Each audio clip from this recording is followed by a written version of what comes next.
kõigile, me oleme nüüd Zanzibaris. Just mingi paar tundi tagasi maandusime ning sõime lõunast ning kuna on juba õhtu, ehk siis päike maandub nagu näete, siis otsustasime lihtsalt rannast ringi liikuda ja näha, mis ümbruskonnas on. Kuigi samas selles piirkonnas tundub, et me oleme nagu romantikud piirkonnas, kus ei ole mitte midagi, elu põhimõtteliselt on täiesti null. Ehk tuleb huvitav reis. Aga õnneks oleme siin ainult paar päeva, et ei ole hullu. Aga mis ma teile tahtsin öelda, on see, et ma olen hetkel jalgapidi vees ning it's just impressive, nagu kui soe vesi see on nagu... Ma olen reisinud palju ning soojades vetes ja see on nagu supp, nagu reaalselt supp.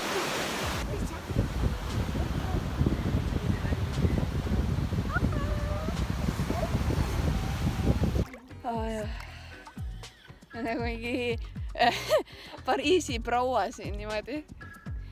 Siin on neid siile nii palju lihtsalt, see on lihtsalt uskumatu. Ilma selliste jalanõudega sa ei saa siin kõndida, kuna muidu sa astud neile peale ning siis on väga halvasti. Kuhu minek? Kuhu poole? Sinna vaja kaugustesse ei leitab.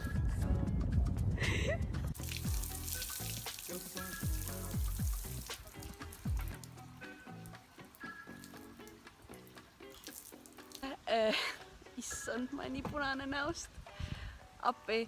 Ühesõnaga, jah, ma olen põlenud X kohtadest, kuna ma panin päiksekreemi natuke lohakalt eile õhtul või eile päeva jooksul.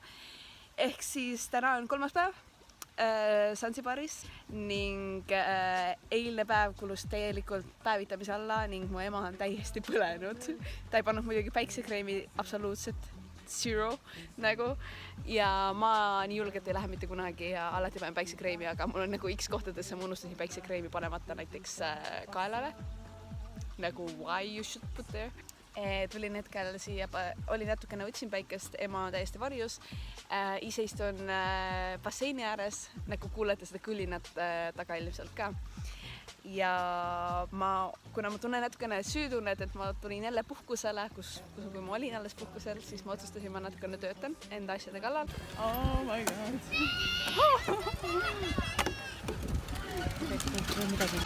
Me tulime hetkel külatuurile nii-öelda. Vähemalt me ei tulnud isegi külatuurile, me tulime lihtsalt kõndima ja me andsime kommi 2 tüdrukule või 3 tüdrukule ja sellest sai lasteaed, kes käib meil, mitte lasteaed, tüdrukute kampunt, kes kõik käivad meil ümber lihtsalt taga ja tahavad kõik kommi. Ja me peame hoima enda kotte varjas, et nad põhimõtteliselt nahaalselt lähevad, panevad käe koti sisse, et saada kommi põhimõtteliselt. Ühel on nad sõrme, siis kõik võtavad 2 käe põhimõtteliselt. Issand, see on lihtsalt ebareaalne emme praegult.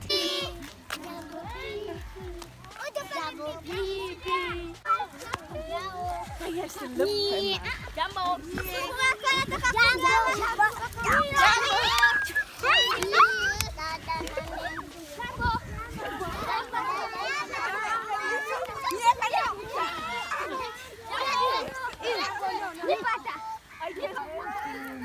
Birgit, tule nüüd ära.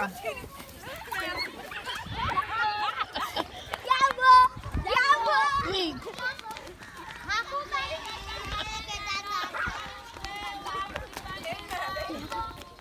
Ma usun, et te nägite, mis just toimus ning see oli hullupöörane, me siiamaani natuke värised, sest nad läksid nii nahaalsed, nad hakkasid üksteist tõukama, käed olid kõik mingi 5, 6, 7 kätt oli mul kotis, kõik tahtsid kommi, mõtlesin, et okei, ma annan siis need kommid ära, mis mul on põhimõtteliselt.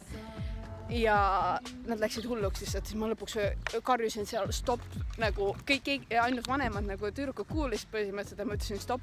Nooremad ei huvitanud, kõik enamus olid nooremad. Ehk siis seal ma siis struggle'isin nende kõigi lastega, et lõpuks ma lihtsalt panin jooksu ja reaalselt ma olin, oota mind, nagu see oli ikka väga hull, ma pole sellist kogemust üldse olnudki.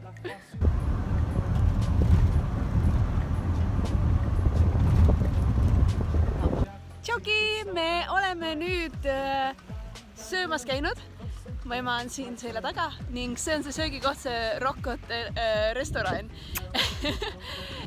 on ehitatud kivi peale ning sellepärast on see Rock restoran ning hinnad on muidugi krõbedamad kui tavaliselt restoranis ja kui üldse nagu Euroopas. Euroopa kõrged hinnad on seal. Ehk siis praes sa võid maksta vabalt $27 ehk siis umbes 23 eurot. Rohkem või? $24 või midagi niimoodi. Eurot tähendab. Ja aga söögid on väga maitsvad ning see on väga hinnatud koht siis igasuguste platvormide poolt nagu Vogue või siis üleüldse nagu hästi paljude kohtade poolt ning väga